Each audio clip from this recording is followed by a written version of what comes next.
ಇನ್ನು ರಾಜ್ಯದ ಜನರಿಗೆ ಮತ್ತೊಂದು ದರ ಏರಿಕೆಯ ಶಾಕ್ ತಟ್ಟಲಿದೆ. ಸದ್ಯದಲ್ಲೇ ರಾಜ್ಯದ ಜನತೆಗೆ ಹಾಲಿನ ದರ ಏರಿಕೆಯ ಶಾಕ್ ತಟ್ಟುತ್ತೆ. ನಂದಿನಿ ಹಾಲು ದರ ಏರಿಕೆಗೆ ಸಂಬಂಧಪಟ್ಟಂತೆ ರಾಜ್ಯ ಸರ್ಕಾರ ಈಗಾಗಲೇ ಒಂದು ಪ್ರಸ್ತಾವನೆಗೆ ಮುಂದಾಗಿದೆ. ಅತಿ ಶೀಘ್ರದಲ್ಲಿ ಹಾಲಿನ ದರ ಏರಿಕೆ ಆಗುವ ಸಾಧ್ಯತೆ ಇದೆ. ದರ ಏರಿಕೆಗೆ ರಾಜ್ಯ ಸರ್ಕಾರ ಮುಂದಾಗಿದೆ. ದರ ಏರಿಕೆಯ ಜೊತೆಗೆ ಪ್ಯಾಕೆಟ್ ಹಾಲಿನಲ್ಲೂ ಕೂಡ ಕಡಿತ ಮಾಡುವ ಸಾಧ್ಯತೆ ಇದೆ. ಇದರ ಬಗ್ಗೆ ಕೆಎಂಎಫ್ ಒಂದು ಚಿಂತನೆಯನ್ನು ನಡೆಸಿದೆ. ಈ ಹಿಂದೆ ಇದೇ ಕೆಎಂಎಫ್ ಹಾಲಿನ ದರವನ್ನು ಏರಿಕೆ ಮಾಡಿತ್ತು. ಇದರ ಜೊತೆಗೆ ಪ್ರಮಾಣವನ್ನು ಕೂಡ ಅಂದರೆ ಪ್ಯಾಕೆಟ್ನ ಹಾಲಿನ ಪ್ರಮಾಣ ಕೂಡ ಜಾಸ್ತಿ ಮಾಡಿತ್ತು. ಆ ಸಂದರ್ಭದಲ್ಲಿ 50 ಪೈಸೆ ಜಾಸ್ತಿ ಮಾಡಿ ಹಾಲಿನ ಪ್ರಮಾಣವನ್ನು ಕೂಡ ಜಾಸ್ತಿ ಮಾಡಿದ್ದೀವಿ ಅಂತ ಹೇಳಿದರು ಸಿದ್ದರಾಮಯ್ಯನವರು. ಬಟ್ ಈಗ ದರ ಏರಿಕೆಯನ್ನು ಮಾಡುತ್ತಂತೆ. ಬಟ್ 50 ml ಇತ್ತಲ್ವಾ, ಆ 50 ml ಕಡಿತ ಮಾಡ್ತೀವಿ ಅಂತ ಹೇಳ್ತಾ ಇರುವಂಥದ್ದು. ಈ ಹಿಂದೆ 1 ಲೀಟರ್ ಹಾಲಿಗೆ 50 ml ಹೆಚ್ಚಳ ಮಾಡಿತ್ತು ಕೆಎಂಎಫ್. ಹೆಚ್ಚುವರಿ ಹಾಲು ನೀಡಿ 2 ರೂಪಾಯಿ ಜಾಸ್ತಿ ಮಾಡಿತ್ತು ರಾಜ್ಯ ಸರ್ಕಾರ. ನಾವು ಹಾಲನ್ನು ಹೆಚ್ಚುವರಿಯಾಗಿ ಕೊಡ್ತಾ ಇದ್ವಿ ಅಂತ ಹೇಳಿತ್ತು, ದರ ಏರಿಕೆ ಮಾಡಿಲ್ಲ ಅಂತ ಹೇಳಿ. ಬಟ್ ಈಗ 5 ರೂಪಾಯಿ ಏರಿಕೆ ಮಾಡಲಿಕ್ಕೆ ಮುಂದಾಗಿದೆ ಅಂತ. ಬೇಸಿಗೆ ಕಾರಣ ರಾಜ್ಯದಲ್ಲಿ ಹಾಲು ಉತ್ಪಾದನೆ ತೀರಾ ಕಡಿಮೆ ಆಗುತ್ತೆ.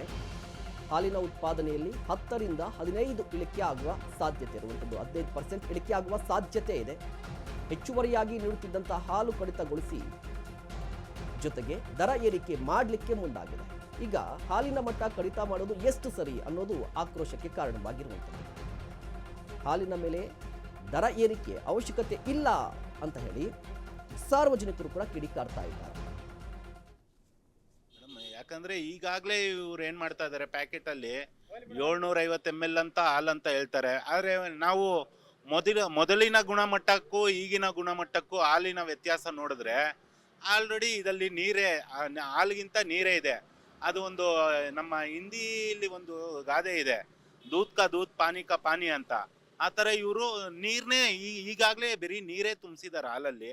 ಆದರೆ ಇನ್ನೂ ಇವರು ಅದಲ್ಲೂ ಆ ನೀರು ಕೊಡೋದನ್ನು ಇವರು ಕತ್ತರಿ ಆಗ್ತವ್ರೆ. ಅಂದರೆ ನೀರೇ ಕೊಟ್ಬಿಡಿ, ನೀವು ಹಾಲೇ ಕೊಡಬೇಡಿ, ಹಾಲು ಬದಲು ನೀರಂತ ಹೆಸರು ಇಟ್ಬಿಡಿ. ನೀವು ಈಗಾಗಲೇ ಎಲ್ಲ ಥರ ಬೆಲೆ ಏರಿಕೆಗಳು ಮಾಡಿ ಜನರಿಗೆ ಒಂದು ಹಾನಿ ಉಂಟು ಮಾಡಿದ್ದೀರಾ.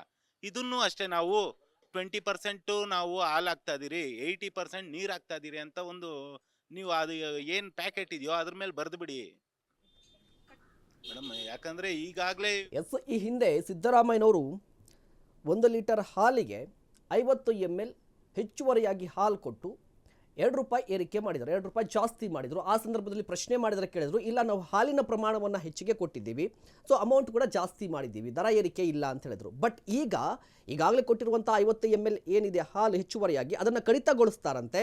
ಜೊತೆಗೆ 5 ರೂಪಾಯಿ ಜಾಸ್ತಿ ಮಾಡಿರುವಂಥದ್ದು. ಆ ಲೆಕ್ಕಕ್ಕೆ ನೋಡಿದ್ರೆ ಕಳೆದ 6 ತಿಂಗಳಲ್ಲಿ 7 ರೂಪಾಯಿ ಜಾಸ್ತಿ ಆಗಿದೆ ಹಾಲಿನ ದರ.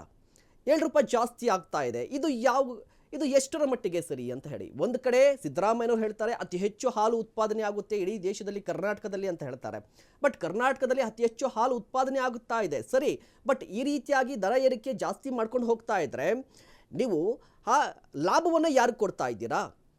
ಇದು ಕೂಡ ಒಂದು ಪ್ರಶ್ನೆ ಆಗಿರುವಂಥದ್ದು. ರೈತರಿಗೆ ನಿಜವಾಗ್ಲೂ ಕೂಡ ಹಾಲಿನ ದರ ಹೋಗ್ತಾ ಇದೆಯಾ, ಬೆಂಬಲದ ಬೆಲೆ ಹೋಗ್ತಾ ಇದೆಯಾ ಅಂತ ಹೇಳಿದ್ರೆ ಇಲ್ಲ. ರೈತರು ಕೂಡ ಮತ್ತೊಂದು ಕಡೆ ಆರೋಪವನ್ನು ಮಾಡ್ತಾ ಇರುವಂಥದ್ದು, ಸರ್ಕಾರದಿಂದ ಬರಬೇಕಾಗಿರುವಂಥ ಹಾಲಿನ ಬಿಲ್ಲನ್ನು ಬಾಕಿ ಉಳಿಸ್ಕೊಂಡಿದೆ ರಾಜ್ಯ ಸರ್ಕಾರ ಅಂತ ಹೇಳಿ ಹಾಲು ಉತ್ಪಾದಕರ ಸಂಘದವರು ಜೊತೆಗೆ ರೈತರು ಪ್ರತಿ ಬಾರಿ ಪ್ರತಿಭಟನೆಯನ್ನು ನಡೆಸ್ತಾ ಇರ್ತಾರೆ. ಹಾಗಾದರೆ ಎಲ್ಲೂ ಹೋಗ್ತಾ ಇದೆ ಈ ಹಣ ಅನ್ನೋದು ಸಾರ್ವಜನಿಕರ ಪ್ರಶ್ನೆ ಕೂಡ ಆಗಿರುವಂಥದ್ದು.